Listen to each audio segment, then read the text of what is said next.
ขึ้น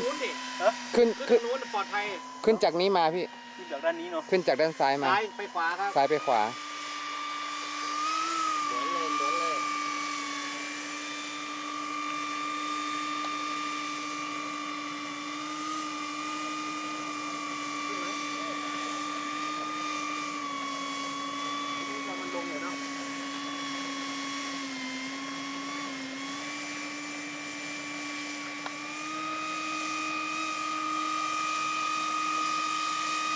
ชาติหลบดิ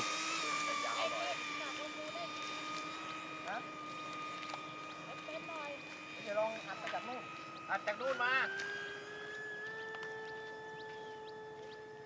ขึ้นแม่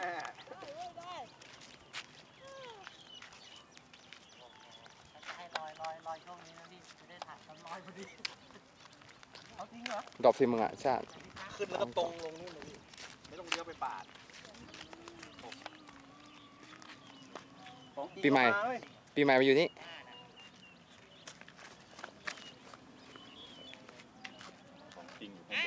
แอคชั่นตามลมนะ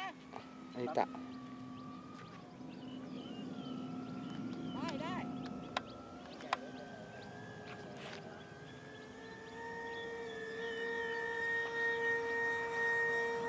เร็วอยู่เนาะ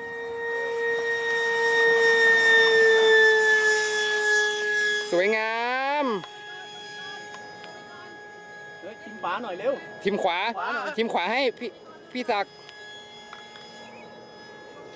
อีกไปได้ไหมทิมขวาหน่อย6 กิ๊กแล้วเมื่อกี้นะเอาไปเยอะๆเลยพี่ทิมโอเคเฮ้ยเหมือนหรือเปล่าเฮ้ยมานี่เลี้ยวซ้ายมา